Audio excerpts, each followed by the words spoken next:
Next question है, after using thermometer it should be cleaned in which direction.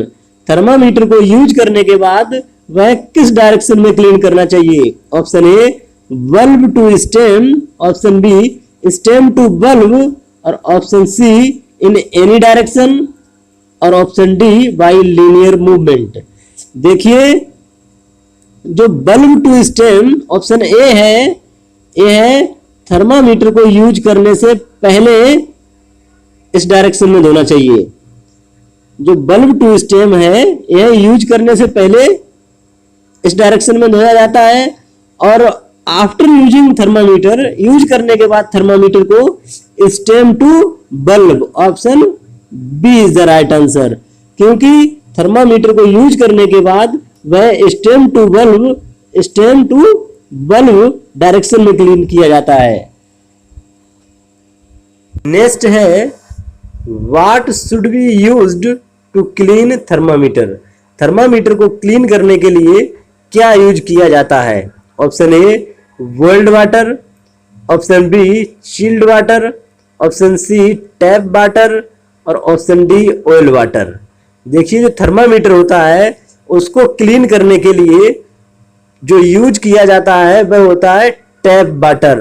Tap water को running water भी कहते हैं, जो डायरेक्ट टोटी से बहता हुआ वाटर होता है जिसमें थर्मामीटर को क्लीन किया जाता है। Option C is the right answer. और चिल्ड वाटर में इसको क्लीन करने से इसकी रीडिंग गलत हो जाती है, और बॉइल्ड वाटर में अगर इसको वॉश करेंगे तो उसकी ब्रेकेज के चांस बढ़ जाते हैं। तो option C is the right answer. चलते नेक्स्ट क्वेश्चन की तरफ। नेक्स्ट है, a clinical thermometer indicate temperature in degree Fahrenheit from. जो क्लिनिकल थर्मामीटर होता है वह फ़ारेनहाइट में टेम्परेचर कहां तक इंडिकेट करता है? ऑप्शन ए 94 टू 108, और ऑप्शन बी 96 टू 108, और ऑप्शन सी 95 टू 110, और ऑप्शन डी 96 टू 110। देखिए, जो क्लिनिकल थर्मामीटर होता है यह 95 टू 100 डिग्री फ़ारेनहाइट तक इंडिकेट करता है। Option C is the right answer. Fahrenheit की बात करें तो 95 से 110 डिग्री फ़ारेनहाइट तक जो क्लिनिकल थर्मामीटर होता है यह इंडिकेट करता है, और अगर डिग्री सेल्सियस की बात करें तो यह 35 degree Celsius to 43.3 degree Celsius, 43.3 degree Celsius पर इंडिकेट करता है। Option A is the right answer. Fahrenheit की बात की गई है इसमें, तो 95 to 110 is the right answer. चलते हैं नेक्स्ट क्वेश्चन की तरफ। नेक्स्ट क्वेश्चन है, strength of Savlon for disinfecting thermometer is. Thermometer को डिसइंफेक्टिंग करने के लिए सेवलॉन की स्ट्रेंथ होनी चाहिए। ऑप्शन ए 1:20, और ऑप्शन बी 1:30, और ऑप्शन सी 1:40, और ऑप्शन डी 1:10। देखिए, जो सेवलॉन की स्ट्रेंथ थर्मामीटर को डिसइंफेक्ट करने के लिए होती है वह होती है 1:20। Option A is the right answer. और जो ऑप्शन सी है 1:40, यह डिटॉल और लाइसोल। जो लाइसोल और डिटॉल होते हैं इनकी स्ट्रेंथ 1:40 होती है, लेकिन इसमें सेवलॉन की पूछी गई है, तो option A is the right answer. चलते हैं नेक्स्ट क्वेश्चन की तरफ। नेक्स्ट है, most reliable method of taking temperature. जो टेम्परेचर लेने का सबसे विश्वसनीय तरीका होता है वह कौन सा होता है? Option A by rectum, option B by mouth, option C by axilla, और option D none of them. देखिए, जो टेम्परेचर लेने का सबसे विश्वसनीय तरीका होता है वह होता है by rectum. Option A is the right answer. इसमें क्या होता है कि large amount of blood vessels पाई जाती हैं, तो इसलिए सबसे विश्वसनीय तरीका होता है टेम्परेचर लेने का by rectum. Option A is the right answer. चलते हैं नेक्स्ट क्वेश्चन की तरफ। नेक्स्ट है right route to check temperature in to children. बच्चों में टेम्परेचर चेक करने के लिए कौन सा राइट रूट है? Option A oral method, option B axillary method, option C rectal method और option D all the above. देखिए बच्चों में टेम्परेचर लेने के लिए सबसे राइट रूट होता है वह होता है axillary route. Option B is the right answer.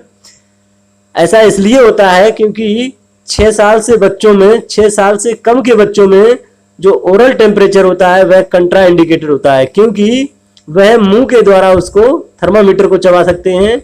और रेक्टल टेम्परेचर इसलिए जहां तक हो बचना चाहिए क्योंकि जो एनल स्पिंचर है वह डैमेज हो सकता है। तो जो राइट रूट है टेम्परेचर लेने के लिए बच्चों में axillary method is the right answer. चलते हैं नेक्स्ट क्वेश्चन की तरफ। नेक्स्ट क्वेश्चन है temperature recording is lowest when it taken from. जो टेम्परेचर रिकॉर्डिंग सबसे लोएस्ट किस में होती है? Option A rectum, option B axilla, option C mouth और ऑप्शन डी वेजाना।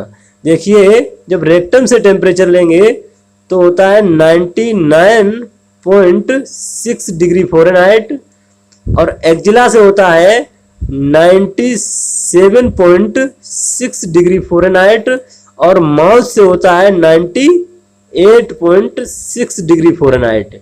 देखिए जो माउथ से होता है वह 98 होता है और रेक्टम से होता है वह 99 होता है और सबसे लोएस्ट जो रिकॉर्डिंग होती है टेम्परेचर की वह 97.6 यानी axilla.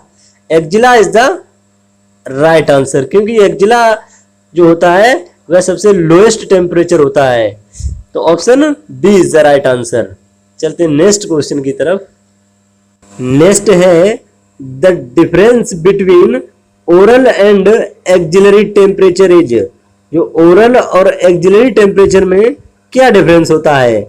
Option A 1.6 degree Celsius, option B 3 degree Celsius, option C 1 degree Celsius और ऑप्शन डी 0.6 डिग्री सेल्सियस।